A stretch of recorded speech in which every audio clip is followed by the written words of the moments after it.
La historia del último presidente electo de Argentina puede comenzar a ser contada a partir de los hechos que atravesaron a este país de Sudamérica, convertido en el final del 2001 en el centro de las noticias periodísticas con el abrupto final del gobierno de Fernando de la Rúa. Doctor Don Fernando de la Rúa. El periodo presidencial de la Rúa se inició el 10 de diciembre de 1999, con el triunfo de la alianza integrada por la tradicional Unión Cívica Radical y el Frepaso, venciendo en esa ocasión al candidato del justicialismo, Eduardo Duhalde. La alianza reemplazó en el gobierno a Carlos Menem, quien mantuvo el poder en la Argentina durante 10 años, periodo en el que los medios de comunicación acuñaron frases como concentración económica, exclusión social y relaciones carnales con los Estados Unidos. God bless you, Mr. President. God bless your country. And God bless our America. Pero la alianza creada para vencer al justicialismo terminó en fracaso. La primera baja importante en el gobierno de la coalición fue la de su vicepresidente, Carlos Chacho Álvarez, quien renunció al año siguiente. No renuncio a la lucha, renuncio a un cargo con el que me ha honrado la ciudadanía.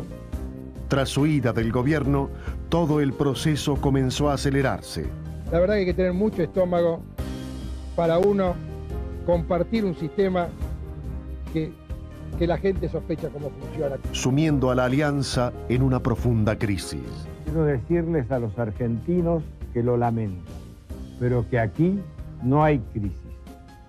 El agravamiento de la situación lleva a Ricardo López Murphy a hacerse cargo de la economía del país. Tras la renuncia de José Luis Machinea, el primer ministro del área. Esto tiene dos importantes beneficios. Su plan de rebajas de sueldos y recortes en la educación, entre otros, lo obliga a despedirse de la función pública a solo 16 días de asumir.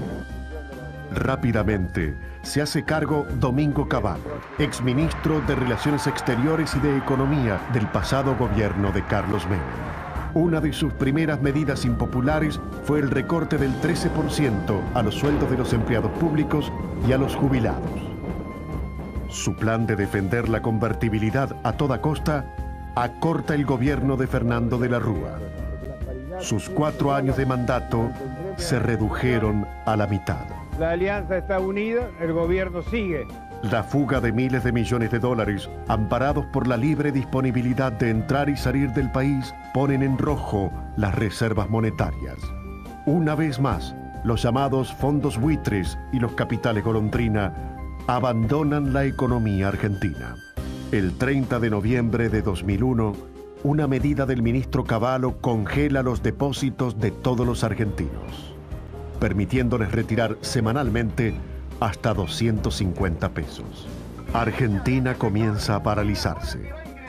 Largas colas en los bancos generan un rápido rechazo de la sociedad a las medidas que apuntan a sostener la convertibilidad monetaria en el ya casi imposible 1 a 1 con el valor del dólar. Rota la cadena de pagos, pisoteado el derecho de propiedad y la ley de intangibilidad de los depósitos, al gobierno de Fernando de la Rúa le restan unas pocas semanas de vida. Los signos de exclusión social son evidentes. En octubre de aquel año, más de 2.400.000 personas estaban sin trabajo. La tercera parte de la población activa del país no consigue empleo. Una deuda externa que trepa a los 140.000 millones de dólares. Una cifra imposible de pagar para una nación en medio de su crisis económica, política y social que suma 20 millones de pobres, de los cuales casi la mitad son niños y adolescentes.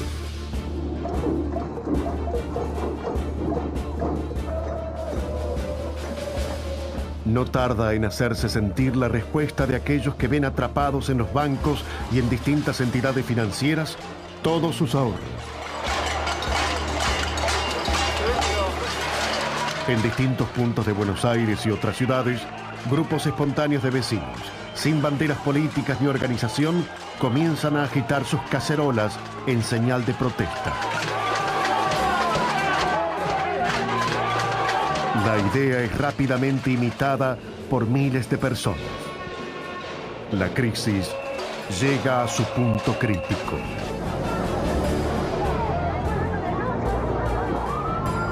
A las manifestaciones civiles, con saqueos y cacerolazos, el gobierno de Fernando de la Rúa decreta el estado de sitio.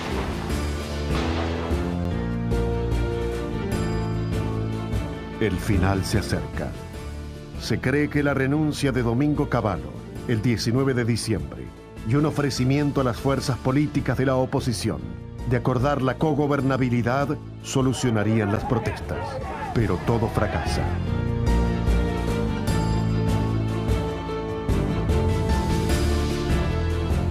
En el atardecer del 20 de diciembre de 2001, una jornada de represión y violencia deja un saldo de 27 muertos y cientos de heridos. Fernando de la Rúa renuncia a la presidencia de la nación. Un largo camino de preparación para ser presidente había concluido. Don Fernando de la Rúa. Se inicia para Argentina un proceso que tendría en solo 10 días 5 presidentes y una nueva frustración para el país. La imagen del helicóptero despegando desde los techos de la Casa Rosada con el renunciante Fernando de la Rúa quedará grabada en la memoria de los argentinos.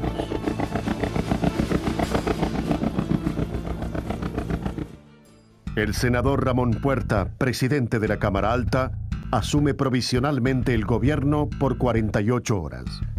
La Asamblea Legislativa designa entonces como presidente al gobernador de la provincia de San Luis, Adolfo Rodríguez Sá, el 23 de diciembre.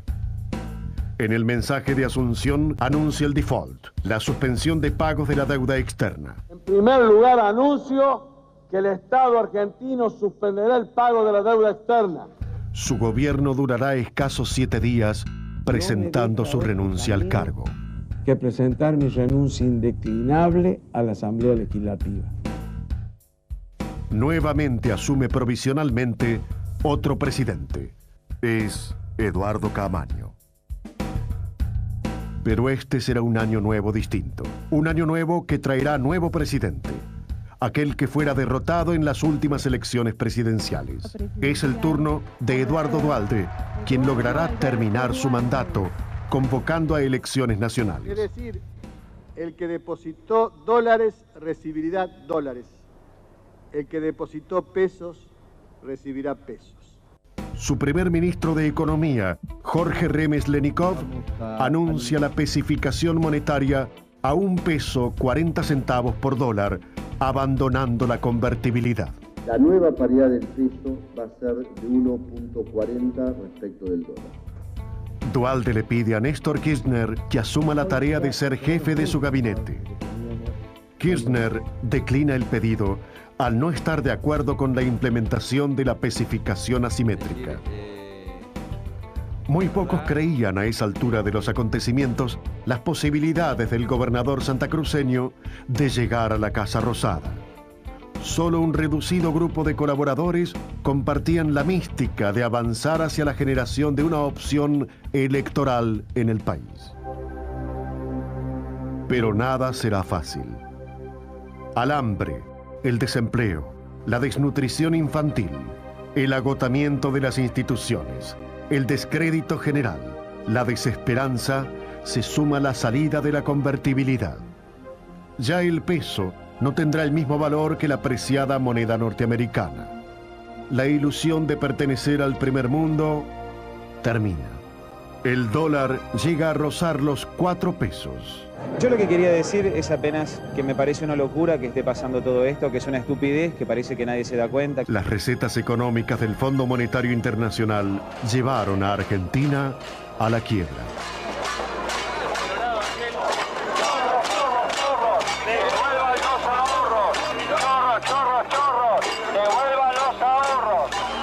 Las protestas abundan. Los bancos son el centro de los ataques por parte de ahorristas acorralados. Golpean en los televisores las imágenes de chicos muertos por desnutrición infantil en un país exportador de alimentos.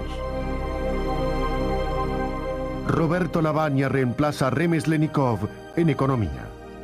Su tarea será enfrentar y obtener del Fondo Monetario Internacional un crédito que le permita al país superar el difícil momento.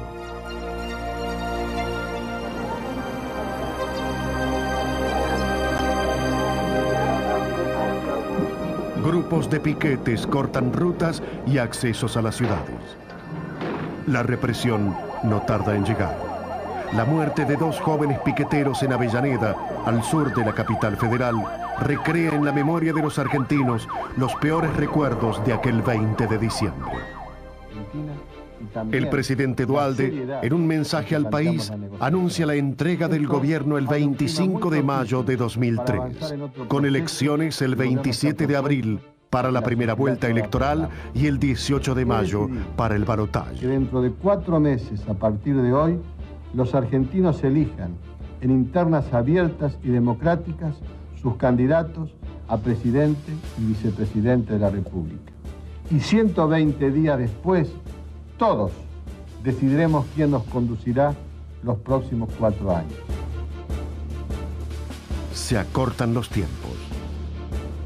El pueblo se enfrenta nuevamente ante una elección. El futuro de Argentina espera.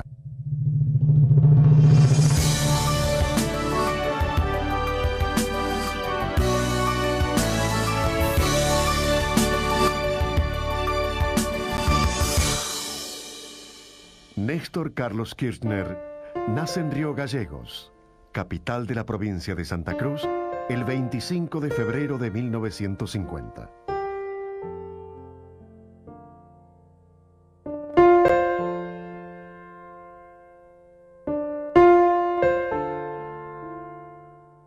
Sus orígenes se remontan a varias generaciones que habitaron desde comienzos del siglo XX la Patagonia argentina.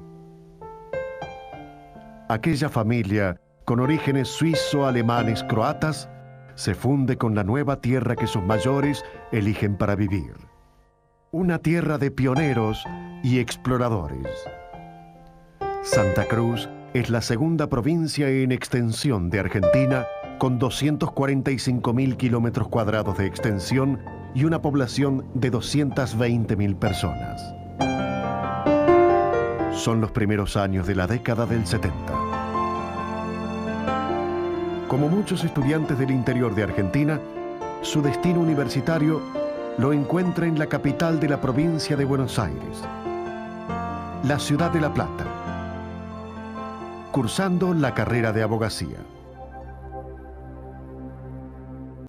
Néstor Kirchner milita en el Movimiento Nacional Justicialista, integrando las filas de la JUP, la Juventud Universitaria Peronista, convencido de la consigna Cámpora al gobierno, Perón al poder.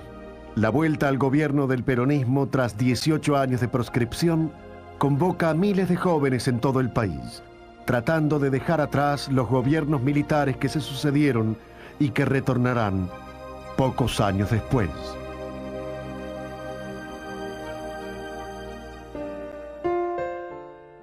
Pero la facultad no solo le da a Néstor Kirchner un título universitario. Allí conoce a su gran compañera y consejera.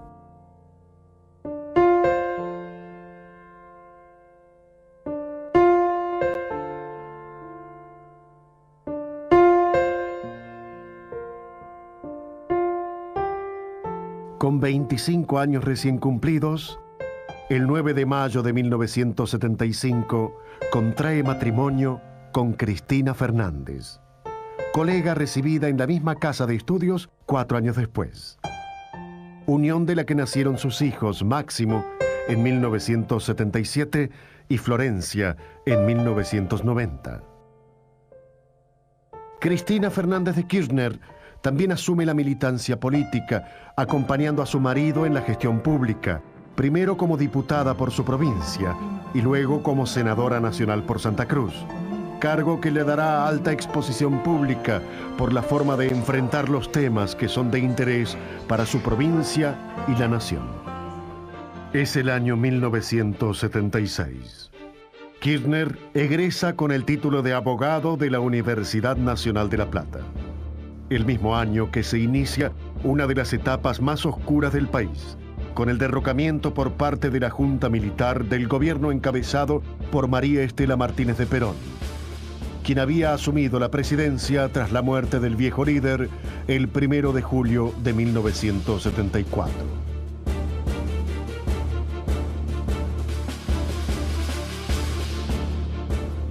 Comienza una oscura etapa del país. Miles de argentinos son secuestrados, encarcelados, asesinados y muchos de sus bebés robados y entregados a otras familias con pérdida de sus identidades.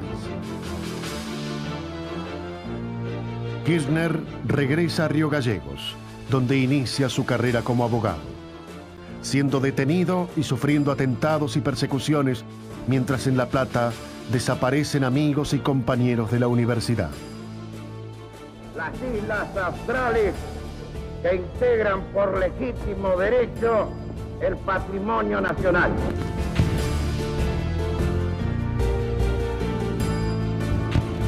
Tras el fallido intento de recuperar las Islas Malvinas como forma de perpetuarse en el poder, los militares llaman a elecciones. Es el 10 de diciembre de 1983, momento en que la democracia retorna a la Argentina.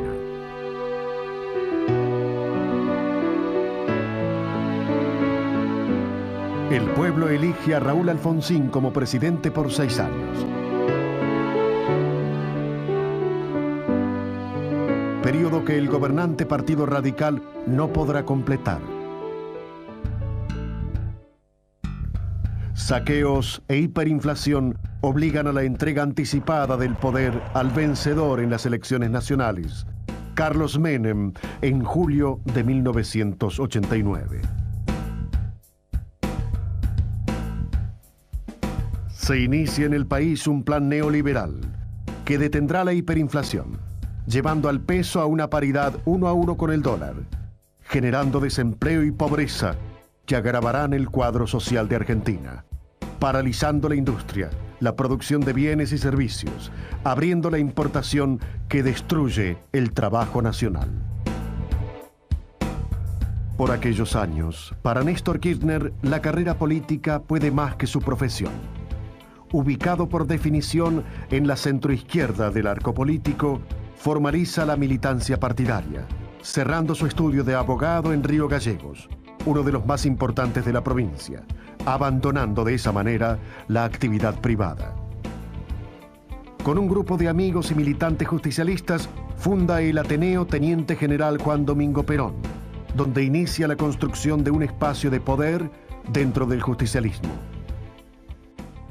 Estamos en un lugar que para nosotros es prácticamente la historia misma. Acá, en 1981, cuando asolaba la dictadura en la Argentina, en esta casa fue la primer casa que se hizo política y donde se levantaron, después de 5 años de proceso militar, por primera vez las banderas peronistas y donde nos agrupamos 7 u 8 compañeros para iniciar esta tarea del Ateneo Juan Domingo Perón. Pero nada le fue fácil en el comienzo.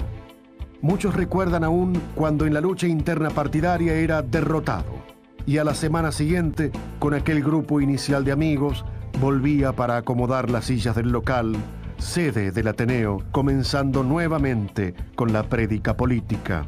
Recorramos la calle de nuestra provincia, organizándonos, confiando en que se construyen victorias con esfuerzo y con trabajo. Tengamos la vocación, no juguemos como los liberales al marco de la hipocresía política. Sepa el pueblo de Santa Cruz, tenemos la decisión, tenemos la vocación, queremos ser para transformar, queremos conducir Santa Cruz, queremos cambiar esta historia, queremos ser grandes en el Consejo Nacional, queremos recuperar nuestra dignidad, queremos ser compañeros. Muchas gracias. El primer escalón en el largo camino de la actividad pública fue el de ser elegido en 1987 intendente de su ciudad natal, venciendo por solo 111 votos, prometiendo a los vecinos un Estado promotor en lugar de benefactor. Tras 4 años de gestión, intenta lo que hasta ese momento nadie había podido obtener: saltar del gobierno municipal a la gobernación de la provincia. Se enfrentaba entonces con la herencia de sus predecesores, Arturo Puricelli y Ricardo Jaime del Val. Una provincia en ruinas, con sueldos atrasados, escuelas sin clases por paro docente y cuya deuda superaba los $1.000 millones. Néstor Kirchner, con apenas 41 años, asume, con el 61% de los votos, su primer periodo como gobernador, el 10 de diciembre de 1991. Gestión que se extiende hasta 1995, iniciando un vasto plan de obras públicas y poniendo en orden las cuentas provinciales.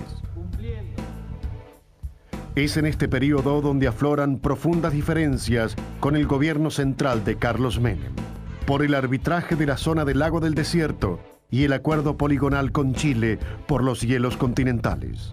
Su posición de defensa territorial lleva al gobierno central al recorte de la participación de fondos nacionales a Santa Cruz y la derogación de la zona franca para su provincia. En 1994, Néstor Kirchner y Cristina Fernández representan a su provincia como convencionales para la reforma de la Constitución Nacional de la Argentina. Y la patria me lo demande.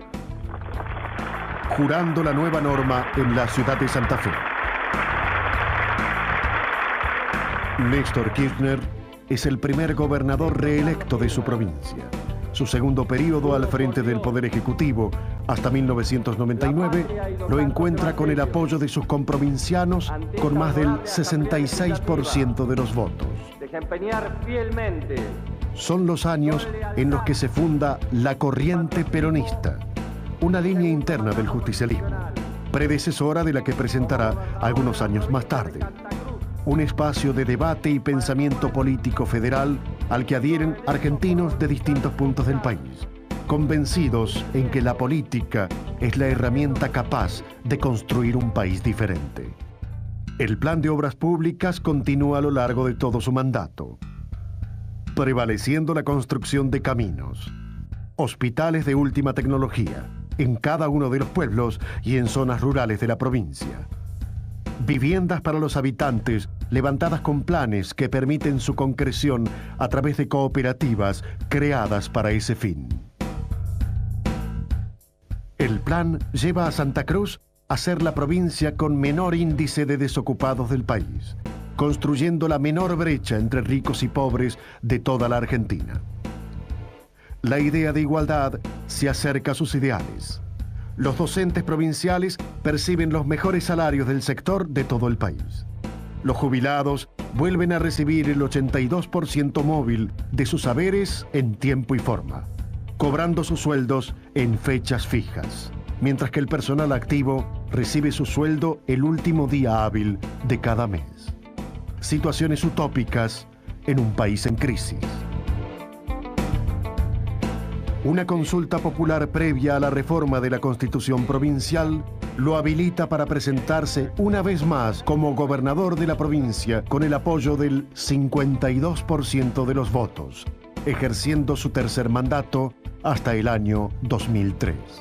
El cobro de las deudas que la nación tiene con las provincias productoras de hidrocarburos deja en manos de Santa Cruz acciones de la petrolera estatal YPF, que al alcanzar el máximo valor al momento de su privatización, son vendidas, y sus fondos depositados en la Reserva Federal de Estados Unidos, el sitio donde guarda sus reservas Argentina.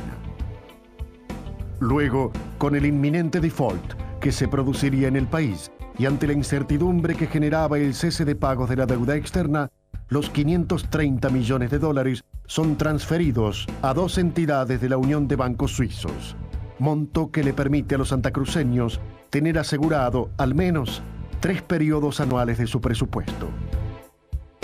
Es el año 2000. Su idea de participar en las elecciones nacionales del 2007 va tomando forma. Pero la realidad política le tiene previsto otros tiempos.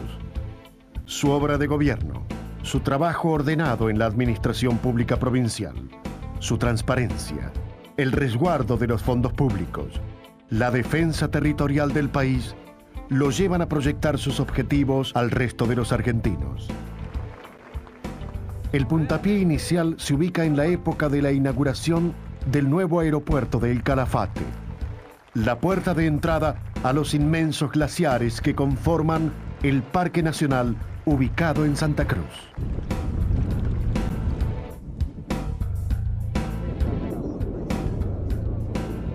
La conjunción de lo que es un Estado promoviendo la economía con capitales privados para generar un proceso de reconversión en base al turismo que nos permita generar una economía de producción dinámica en toda la provincia de Santa Cruz. Es la perspectiva de un futuro diferente, de modernización, de transformación, de cambio. Es decir, que se puede evitar la resignación como metodología y que se puede construir desde un modelo diferente, no desde el pensamiento único, posibilidades diferentes y esperanzarnos en construir una Argentina que nos contenga a todos. Un Estado promoviendo, con capitales privados nacionales invirtiendo, generando trabajo, generando las posibilidades de una realidad en crecimiento económico, que decirlo en esta etapa parece prácticamente un sueño que pareciera una irrealidad, ¿no? Desde ese momento comienza un sinfín de visitas y actos para llevar sus ideas al grueso de la población, recorriendo cada una de las provincias argentinas. Pequeñas reuniones con dirigentes locales en salones de menos de 100 asientos. Actos de campaña que van sumando voluntades.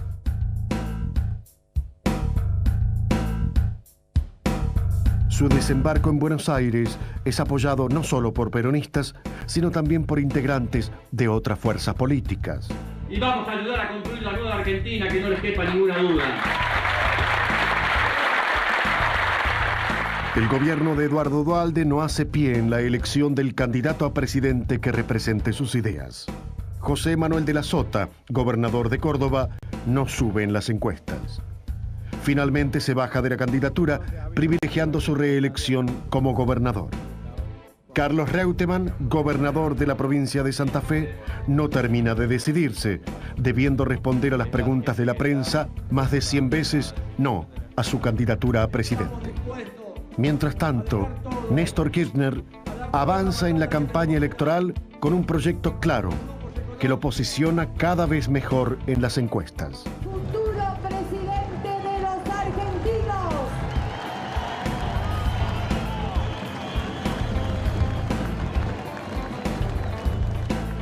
Es el momento en que Eduardo Duhalde decide su apoyo al candidato de Santa Cruz, coincidiendo en el proyecto de producción y trabajo. El ahora candidato oficial tiene al poderoso aparato justicialista de la provincia de Buenos Aires en movimiento, promoviendo su candidatura.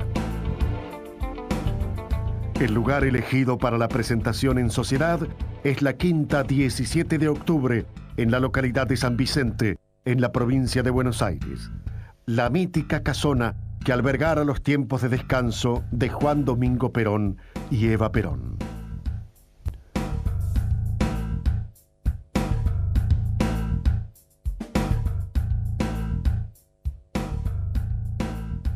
Y también decirle a los argentinos, desde Jujuy a Tierra del Fuego, que los fantasmas del pasado van a ser vencidos por la conciencia nacional y popular de un pueblo que quiere volver a ser definitivamente. Más de 300 actos de campaña, innumerables conferencias de prensa, cientos de reuniones con dirigentes y líderes de distintos sectores de la Argentina. Fueron componiendo el marco de apoyo a Néstor Kirchner, camino a la presidencia de la nación. Pero Kirchner no acepta que le elijan su compañero de fórmula. El presidente Duhalde prefiere a Roberto Lavagna, a quien Kirchner confirma como ministro de Economía en su futuro gabinete, dando previsibilidad a una de las áreas más sensibles. El elegido por Kirchner es Daniel Scioli, ex campeón mundial de motonáutica y diputado nacional y secretario de Turismo y Deporte de Argentina. Scioli acentúa la sintonía en los proyectos y objetivos para el futuro del país. La fórmula estaba completa.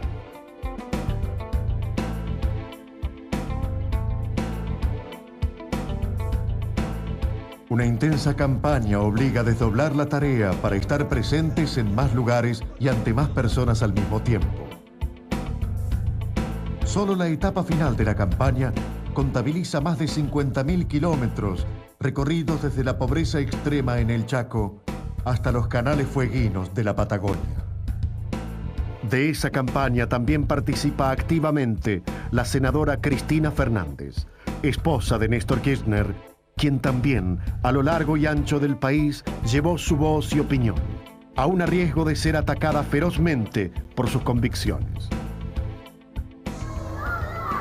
Que no nos pararon las balas de los militares, menos nos van a parar las patotas de los mafiosos, mucho menos, no les tengo miedo. Dos actos masivos forman parte de la campaña electoral. El primero de ellos, en el estadio de River Plate, reúne a decenas de miles de personas, con el fuerte apoyo del peronismo bonaerense dispuesto a trabajar por el candidato santacruceño. Un nuevo acto, ya sobre el cierre de la campaña electoral, para definir la primera vuelta, encuentra a la fórmula Kirchner-Scioli en La Matanza. Las instalaciones del Mercado Central, ubicado en el distrito más poblado del cordón del Gran Buenos Aires, es el marco para un último mensaje previo a la veda electoral de 48 horas antes del inicio de la elección. Yo tengo un sueño para los argentinos, espero que podamos realizarlos entre todos, porque los argentinos tenemos que volver a tener sueños, a tener esperanzas, porque si no va a ser muy difícil. No hay ningún ser humano que pueda sobrevivir realmente en un mundo tan difícil, tan complejo, tan duro, sin que tenga una esperanza de futuro cierta, ¿no? Me parece que esto es lo que me gustaría construir con todos los argentinos, un proyecto de país. En un clima de alto valor cívico, con más del 80% de los ciudadanos dispuestos a emitir su voto, las 19 fórmulas presidenciales desandan la recta final hacia los comicios del 27 de abril. Una elección en orden y paz, que marca en solo 2 puntos de diferencia a las fórmulas que accederán a la segunda vuelta electoral con más de 4 millones de votos cada una.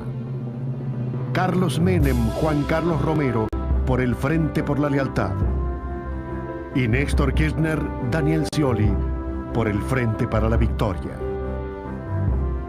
Una noche de fiesta en la helada Río Gallegos, con su gobernador candidato celebrando por las calles de la capital de Santa Cruz junto a su pueblo. La ocasión no es menor. Esta podría ser la primera vez que un santacruceño llegue a la presidencia de la nación. Días antes de la segunda vuelta electoral y con la idea de reforzar la presencia de Argentina en el Mercosur, estrechando lazos con los países de la región, Néstor Kirchner viaja a Brasil, respondiendo a la invitación de su presidente Lula da Silva. Estuve con un hombre con quien comparto la idea de una sociedad más justa, con quien comparto la lucha contra la exclusión social, con quien comparto la lucha contra la corrupción, con quien comparto vivir un mundo absolutamente distinto al que nos está tocando vivir ahora. Y entonces, evidentemente, en ese equilibrio distinto que queremos encontrar, da mucha fuerza encontrarse con un presidente que tenga esta visión del mundo, ¿no? Con el fuerte respaldo dado a su persona, desde allí vuela a Santiago de Chile para reunirse al día siguiente con su presidente, Ricardo Lagos, con la idea de fortalecer el mercado común del sur, tanto en lo económico como en lo político. La unidad latinoamericana, pregonada por el fundador del justicialismo, Juan Perón, 50 años atrás, pareciera retomar con más fuerza en este periodo histórico para la Argentina. Es que para Argentina, estrechar lazos con los pueblos hermanos de América Latina es comenzar a construir un espacio común que beneficie a sus pueblos. Es esta quizá la primera vez que un candidato a presidente de Argentina emprende un viaje a países vecinos y no a los Estados Unidos. Tras la primera vuelta electoral, el país se prepara para inaugurar en su historia un balotaje presidencial. Pero la segunda vuelta electoral no se cumple. El augurio que Néstor Kirchner pregonó a lo largo de su campaña, enfrentar en ese escenario al 2 veces presidente de Argentina, Carlos Saúl Menem, no puede cumplirse. El 18 de mayo de 2003 debían definirse 2 ideas antagónicas de país. La suerte de la elección estaba echada. Las encuestas de opinión marcaban un triunfo aplastante para la fórmula Kirchner-Scioli, con más del 70% de los votos, manteniendo Menem-Romero el porcentaje de votos obtenidos en la primera vuelta. Una forma de entender el futuro que millones de argentinos elegían para ellos y sus familias, defendiendo también lo que no se quería. Algunos intentaban mostrar el balotaje como la resolución de la interna del Partido Justicialista al llegar a él 2 fracciones de un mismo partido.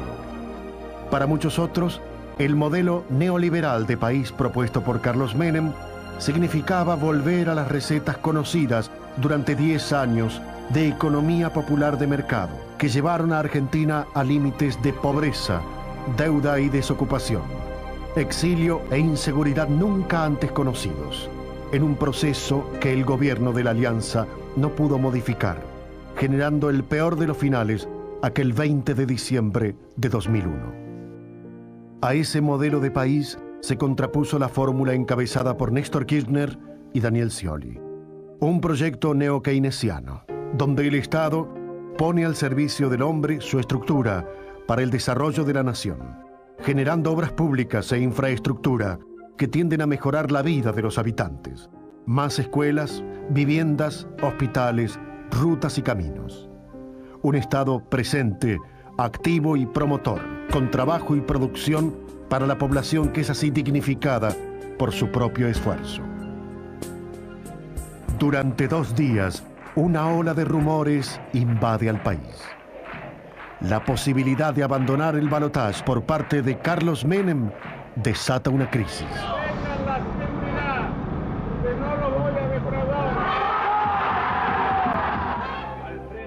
Hizo tanto por volver a ser presidente, desmintió tantas veces su renuncia, que su última jugada solo parece entenderse si buscó con su salida evitar una derrota jamás pensada, o si intentó debilitar institucionalmente al futuro gobierno. ¿Es el final de la carrera política de Carlos Menem? Aún no se sabrá, pero está claro que los argentinos eligieron un modelo de país que mire hacia el futuro, desterrando un proyecto neoliberal que se carga en la memoria de la mayoría de los argentinos como una pesada mochila. Es el 14 de mayo, el mismo día en que Carlos Menem ganara las elecciones nacionales en 1989 y 1995, renuncia a la segunda vuelta electoral. Por estos motivos, estimo conveniente no participar en esta segunda vuelta electoral. La confirmación de que Néstor Kirchner es el nuevo presidente electo de los argentinos se concreta. Un acto en el mismo hotel en el que inició el camino hacia la presidencia lo encuentra con un discurso muy duro hacia el expresidente. Hemos vivido una de las jornadas más oprobiosas y bochornosas de las que se tenga memoria. Las encuestas que unánimemente le auguran una derrota sin precedentes en la historia electoral de la República permitirán que los argentinos conozcan su último rostro, el de la cobardía, y sufran su último gesto, el de la huida.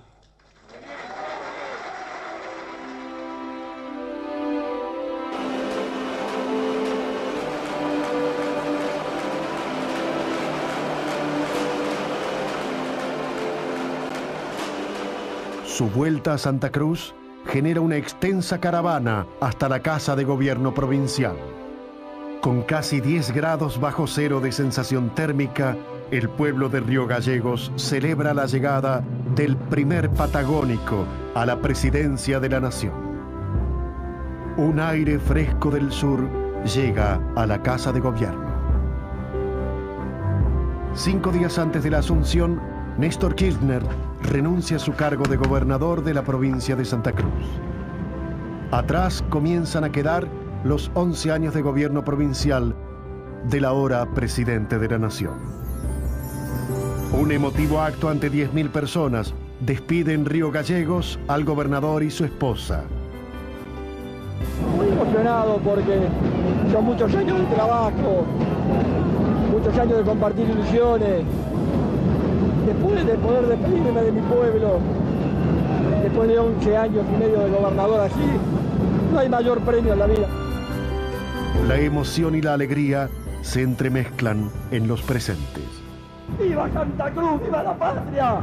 ¡Los llevo anidados en mi corazón! ¡Muchísimas gracias! No es solamente la cantidad, es además la calidad del afecto, que es lo importante. Uno puede estar rodeada de muchos y no tener a nadie, y puede estar rodeada de pocos y tener todo, pero esto es todos y muchos, todos juntos. La firma de su renuncia y la conformación de su gabinete atraen la atención de la población. Sus nuevos ministros son en general más jóvenes que él, distinguiendo en ellos una renovada generación en cargos políticos. Sí, juro.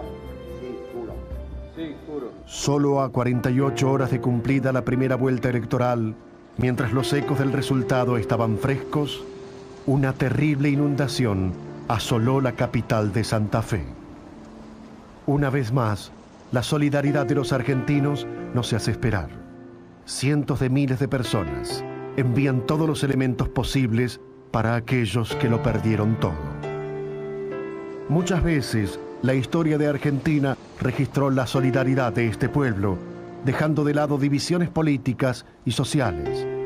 Pero quizá como nunca antes revivió en la memoria de los argentinos el terrible recuerdo del terremoto de San Juan, que cayó como un rayo en la provincia cuyana en 1944.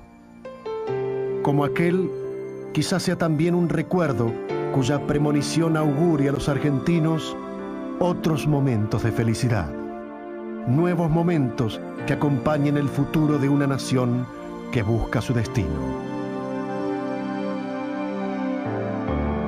Es el 25 de mayo, la fiesta patria de Argentina que celebra la revolución de 1810. Inusualmente el cambio de mando se realiza en el Congreso de la Nación. Yo, Néstor Carlos Kirchner, juro por Dios, nuestro Señor y estos santos evangelios, desempeñar con lealtad y patriotismo el cargo de presidente de la Nación y hacer observar fielmente la Constitución de la Nación Argentina. Si así no lo hicieren, Dios y la patria me lo demanden.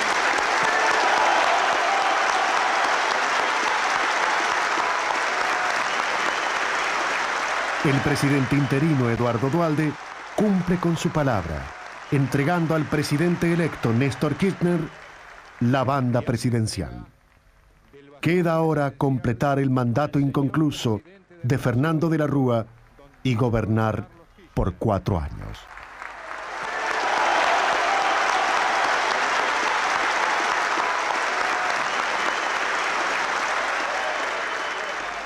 Sabemos a dónde vamos y sabemos a dónde no queremos ir o volver.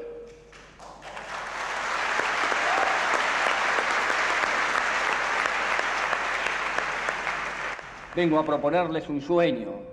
Quiero una Argentina unida, quiero una Argentina normal, quiero que seamos un país serio, pero además quiero un país más justo. Anhelo que por estos caminos se levante a la faz de la tierra una nueva y gloriosa nación, la nuestra. Muchas gracias.